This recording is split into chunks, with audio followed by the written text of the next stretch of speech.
व्यर्थ में समय को नष्ट करवाना माया का कार्य है और अव्यर्थ कालत्वम ये भक्ति का स्वरूप है। समय को सार्थक भक्ति करती है और समय को निरर्थक माया करती है। माया में फंसा हुआ जीव निरर्थक कार्यों को करते हुए पूर्ण जीवन बर्बाद कर देता है और भक्ति का कृपा पात्र प्रत्येक क्रिया, प्रत्येक समय, प्रत्येक वस्तु सद में अर्पित करके वो सद स्वरूप हो जाता है।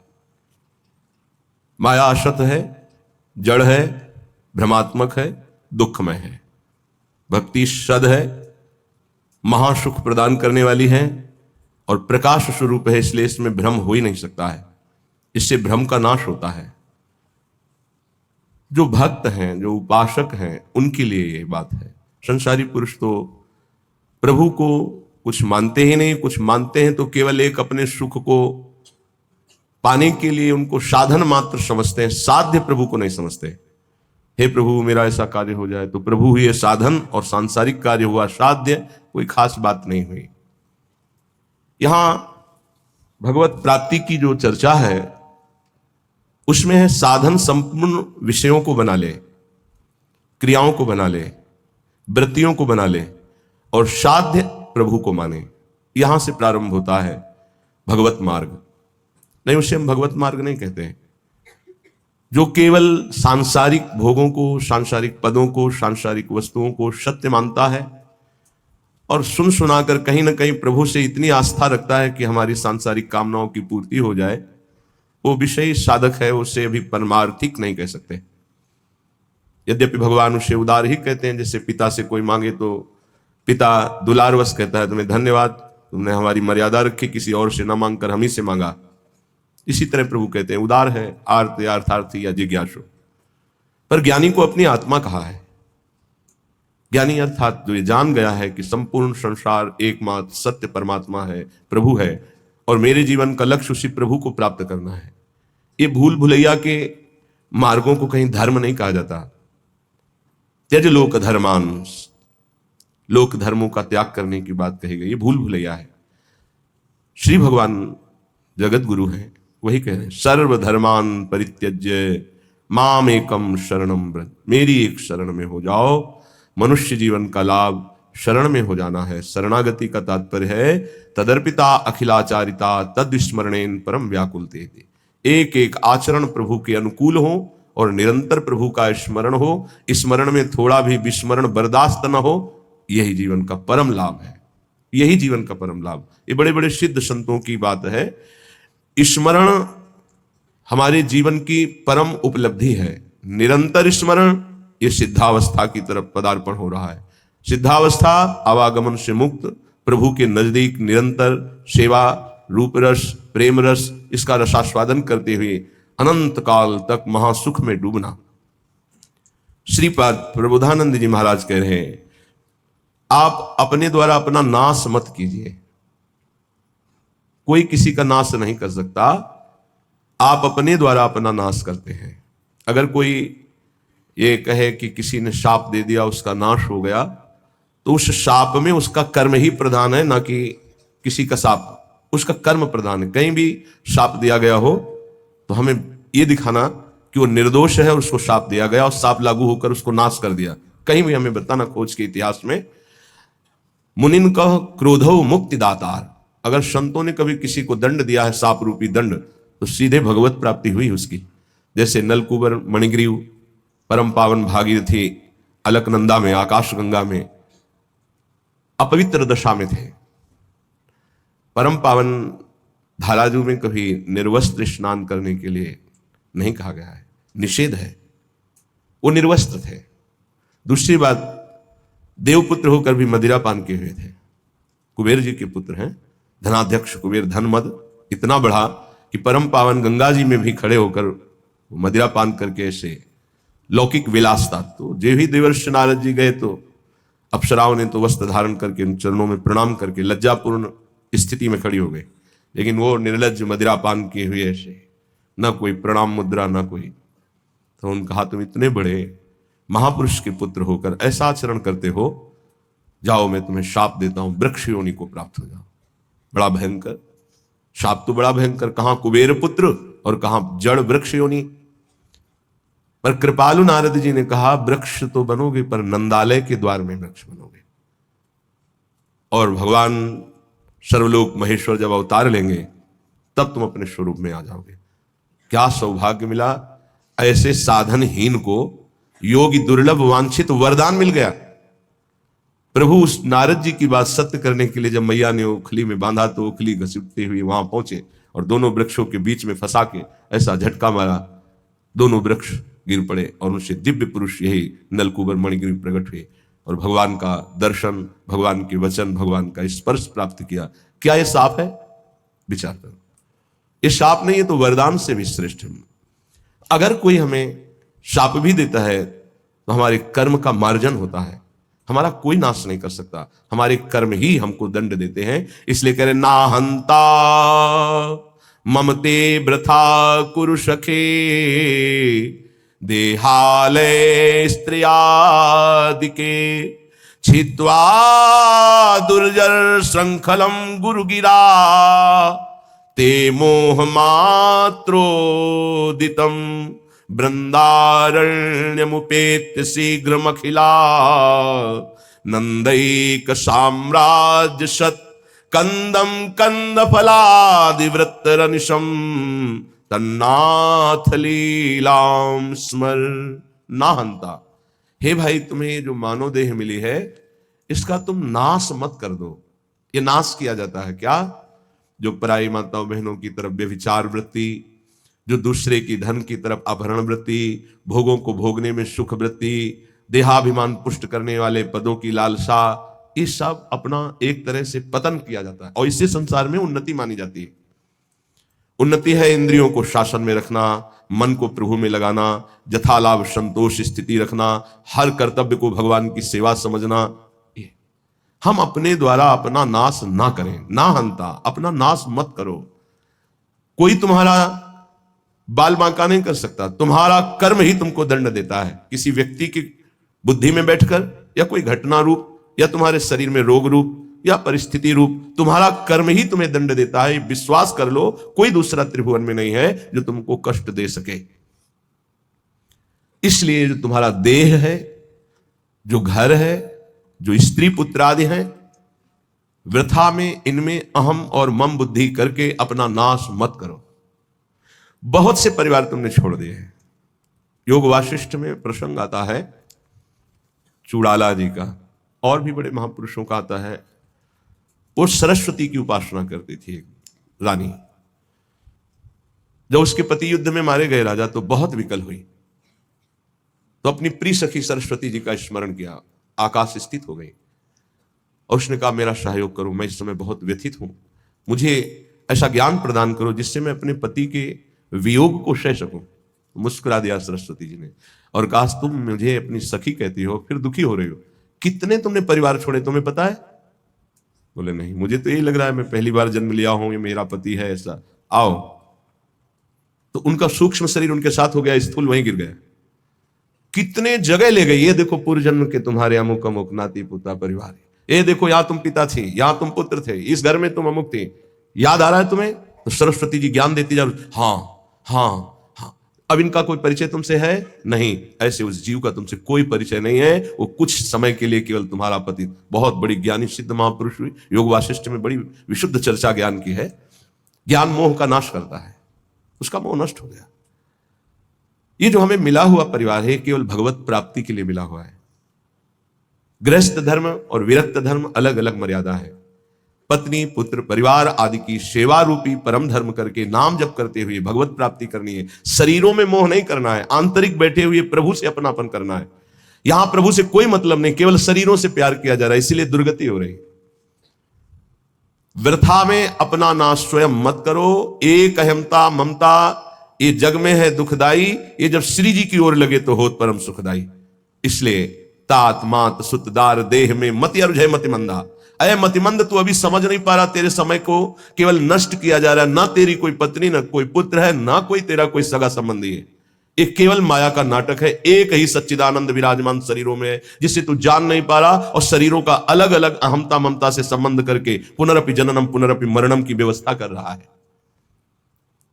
हे भाई, यदि गुरुदेव के चरणों की आराधना करो और उनके वचनों को मान लो तो तुम्हारे मोह का नाश हो जाएगा। और जहां मोह नष्ट हुआ तो आप जो लिखा हुआ वही आपको अनुभव में आएगा।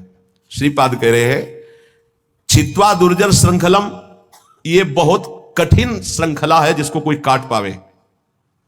जैसे कोई हथकड़ी और बेड़ियों से जकड़ा हो तो कदम नहीं मार सकता, ऐसे ही मोह की बेड़ियों से, अहमता की हथकड़ियों से ऐसा जकड़ा हुआ जीव है कि सत्संग सुन रहा है, समझ में भी कुछ कुछ आ रहा है, पर फिर वो इतना बंधन है कि वो निकल नहीं पा रहा। इसीलिए गोपी जनों से कहा कि जिन बेड़ियों को काट पाना बड़े बड़े योगियों के लिए कठिन है, तुम उन बेड़ियों को काट कर केवल हमसे प्रेम करती हो, मैं तुम्हारा ऋणी हूं। भगवान श्री कृष्ण चंद्र जी ने इसीलिए बड़े बड़े परमहंस गोपी चरण रज की वंदना करते हैं, क्योंकि कहीं कोई राग नहीं है, न पति से, न पुत्र से, न घर से, केवल श्री कृष्ण अनुराग, मुरारी पादार्पित चित्त वृत्ति। छित्वा दुर्जन श्रृंखलम, ये हथकड़ी बेड़ी कैसे कटेंगी? तो कह रहे हैं, गुरु गिराते मोह मात्रोदितम। गिरा वाणी, गुरुदेव की वाणी के अनुसार चलने से ही मोह का नाश हो सकता है, और कोई उपाय नहीं। बंदो गुरुपद कंज कृपा सिंधु नर रूप हरि महामोह तम पुंज जासु वचन रवि कर निकर। महामोह रूपी अंधकार का नाश करने के लिए गुरुदेव के वचन सूर्य के समान है। मोह मात्रोदितम, केवल मोह मात्र में तुम फंसे हुए हो, और इस मोह का नाश गुरुदेव के अक्षरशः वचनों के अनुसार चलने पर होता है। इन दुर्जर बेड़ियों को काट करके भगवत प्राप्ति कर लो। ना हंता, तुम अपने नाश करने वाले मत बनो। अन्य योनियों में तुम कोई भी साधना नहीं कर सकते, कुछ भी अपना कल्याण नहीं कर सकते हो। हे भाई, यदि तुम्हें मृत्यु लोक में बहुत साम्राज्य सुख मिल जाए तो भी वो केवल एक स्वप्न है। मृत्यु होने पर सब छूट जाएगा, फिर अन्य योनियों में जाना पड़ेगा।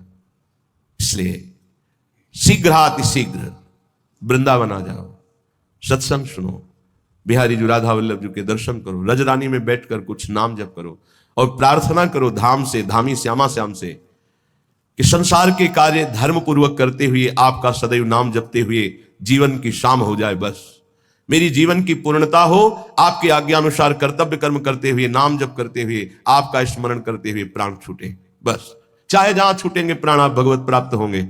यदि नाम जप चल रहा है और धर्म पूर्वक आचरण है तो तुम संसार से विजयी हो जाओगे। ना कुरु मिथ्या देह गेहाद्यपेक्षाम मृतिमखिल पुमर्थ भ्रंशिकाम विद्धि मूर्धनि। चल चल सुहृदद्यैवाभिमुखे न वज्रादपि च हृदि कठोरः श्रील वृंदावनस्य।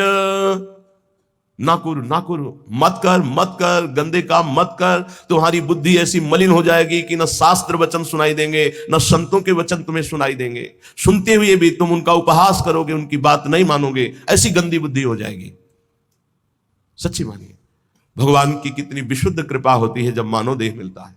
उसमें भी परम कृपा होती है जब सत्संग मिलता है। लेकिन मलिन आचरण होने के कारण हमारी इतनी गंदी बुद्धि है कि हम वहां कुछ लेने के लिए जो अवसर मिलता है, सतवचन, सतमार्ग, सद्भाव, उनको तो छोड़ते हैं और दोष दर्शन, उपहास, निंदा आदि करके अपना सर्वनाश कर देते। ना कुरु, मत कर, ऐसा मत कर। श्रीपाद कह रहे हैं, मिथ्या देह गेहाद अपेक्षाम, इस शरीर के भोगों की अपेक्षा मत कर। ये कोई सुख नहीं है, चाहे जितना कोई भोग ले, तृप्ति आज तक नहीं हुई, वही नवीन आशा। मृतिमखिल पुमर्थ भ्रंशिकाम विद्धि मूर्धनि, ये तुम्हारे समस्त पुरुषार्थों का नाश करने वाले हैं। तुम्हारा शरीर, तुम्हारी भोग इच्छा, तुम्हारे भोग संबंध, ये सब तुम्हारा नाश करने वाले, तुम्हें समझ में नहीं आ रहा। मृत्यु तुम्हारे सिर पर खड़ी है। मृत्युमखिल पुमर्था भ्रंशिकाम विद्धि मूर्धनि, तुम्हारी बुद्धि को भ्रष्ट कर दिया इस मोह ने, संसार की सुख बुद्धि ने, और मृत्यु तुम्हारे सर पर खड़ी केवल समय का इंतजार कर रही है। हे बंधु, आज ही इस बात को समझ लो। देखो, इतना विचित्र माया का जाल है। एक ऋषि है, तपस्या परायण जंगल में है। इतने कामासक्त होते हैं कि दिन में वो सहवास करना चाहते हैं, तो उन्होंने मृग और मृगी रूप धारण कर लिया तपोबल से, और सहवास कर रहे थे। महाराज पांडु ने देखा कि ये मृग है, तत्काल बाण संधान किया, मारा। एक ही बाण में दोनों बिंध गए। नजदीक गए तो दोनों ऋषि, एक ऋषि पत्नी और एक ऋषि, दोनों हाय मच गया। अरे ऐसा कैसे अपराध हो गया, ब्रह्म ऋषि का वध कैसे हो गया? तो उन्होंने बताया कि दिन में पशुतापूर्ण जो व्यवहार है मैं ऋषि होकर नहीं कर सकता था, पर मैं कामांध हो गया, इसलिए पशु रूप धारण किया, मृग रूप। और तुमने बिना विचारे, तो उनका राजाओं का कार्य है मृग का वध करना, जो ऐसे मृग हैं जिनसे हमारे सेवा में जो जन हैं, जो प्रजा हैं, उनको रोग होने की संभावना हो, तो हम शिकार उन्हीं का खेलते हैं, इसलिए मैंने मारा। तुम्हें कोई ऋषि मान के थोड़ी मारा है। तो उन्होंने कहा मुझे तो मेरे कर्म का फल मिल गया।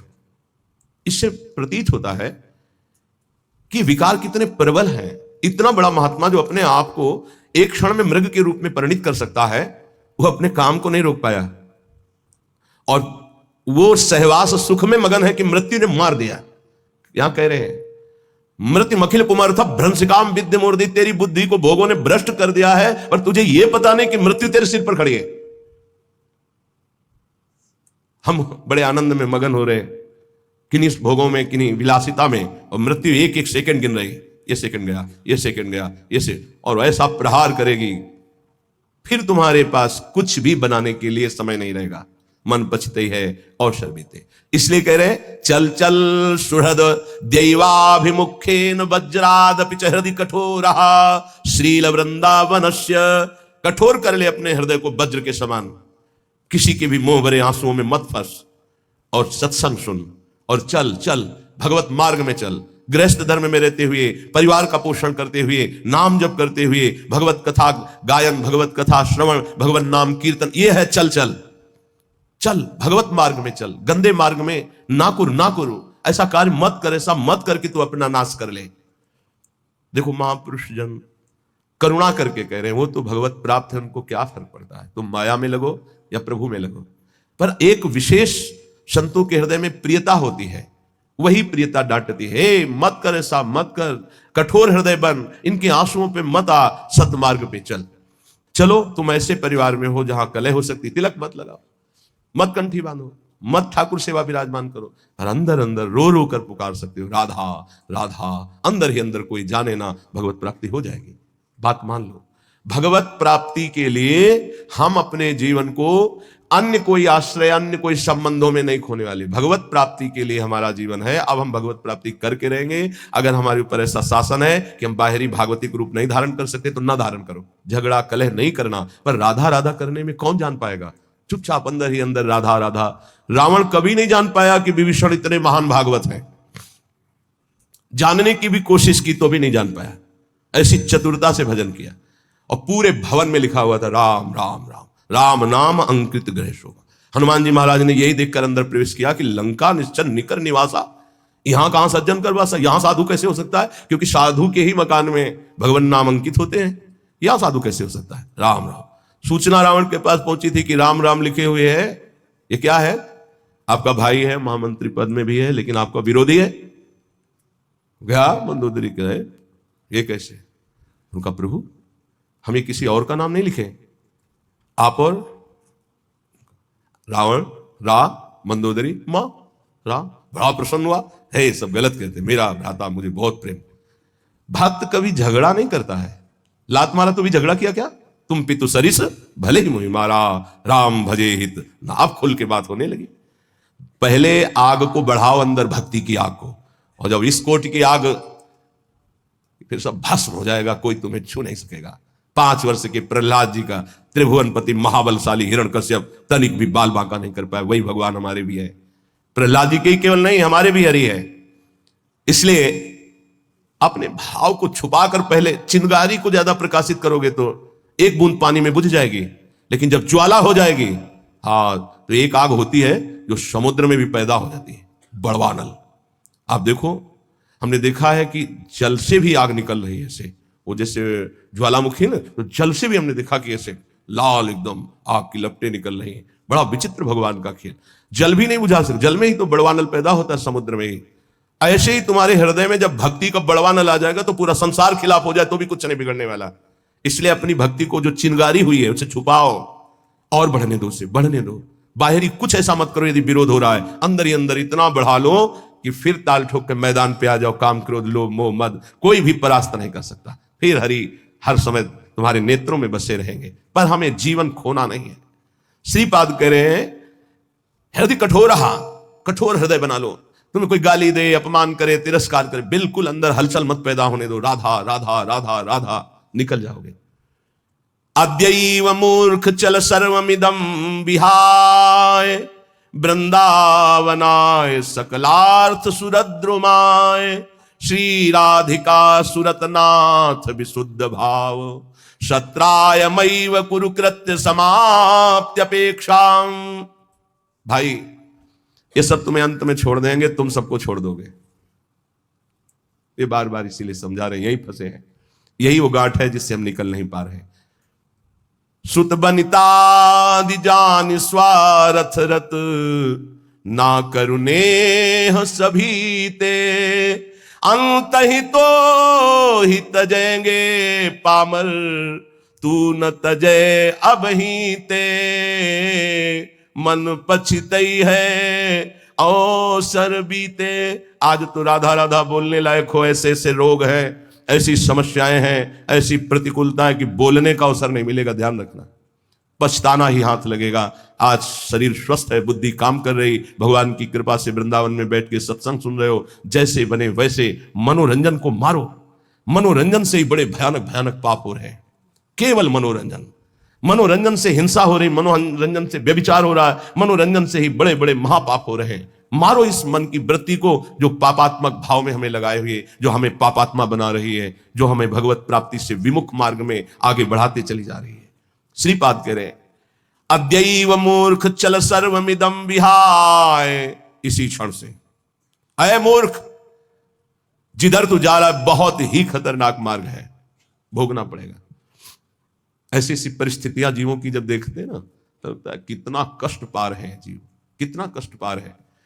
आप लोग प्रमाद में हैं इसलिए आपको नहीं, यहां किसी भी कष्ट को देखा जाता है तो तत्काल उसमें तन्मयता की जाती है, तो पूरा कष्ट अनुभव होता है। अरे कितना भयानक पीड़ा इस जीव को हो रही है, कोई उपाय नहीं, केवल मृत्यु ही मृत्यु।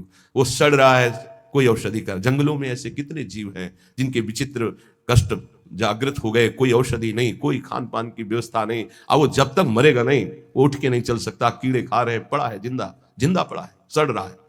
कौन है ये? हम ही है। हमारे कर्म बिगड़ गए तो ऐसे जीव बन गए, ऐसे ऐसे हो गए।